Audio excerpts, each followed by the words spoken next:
বন্ধুরা, আমি বনানী রায় আর বলছি এটা ইনস্টাতে ছাড়বো।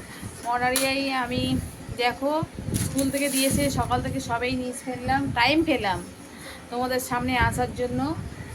আজকে কি কি রান্না করেছি দেখো, আর সকাল থেকে ওয়েদারটা দেখে নাও, কি হারে বৃষ্টি হচ্ছে দেখে নাও অবস্থাটা। দেখো আজকে রান্না হয়েছে, দেখো ইলিশ মাছের ঝোল সরষে বাটা দিয়ে, ইলিশ মাছের তেল, উচ্ছে আলু ভাজা, আর ভাত আছে। দেখো আজকে দুবার দেরি হয়ে গেছে বলে দুবেলা ভাত করে নিয়েছি, একেবারে আলু ভাতে দেওয়া আছে। ইলিশ মাছের তেল দিয়ে আলু ভাতে যা খাওয়া হবে, উচ্ছে আলু ভাজা, মাছের ঝোল। এরকম ইলিশ মাছের পাতলা ঝোল খেতে কারা কারা পছন্দ করো, কাঁচা লঙ্কা কালো জিরে ফোড়ন দিয়ে সর্ষে বাটা দিয়ে, দেখো তারা তাড়াতাড়ি আমাকে কমেন্ট করো, করে জানাও। আমি আর ছেলে আজকে এখন খেতে বসেছি। 3:30 বেজে গেছে, রায় এখনও আসেনি, রায় স্কুলে আছে।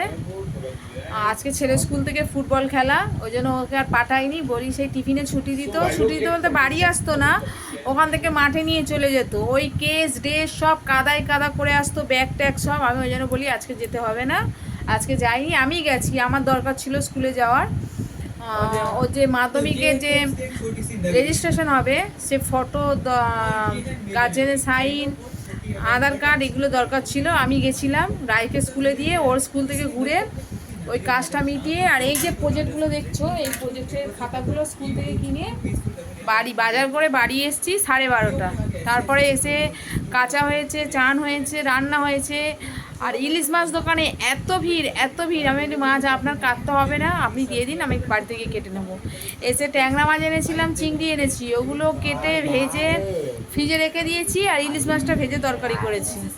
ঠিক আছে, অনেক কথা বললাম, টাটা বাই, রাখছি। প্লিজ একটা লাইক, একটা কমেন্ট, সাবস্ক্রাইব করতে যাচ্ছি। ঠিক আছে, রাখছি, বাই।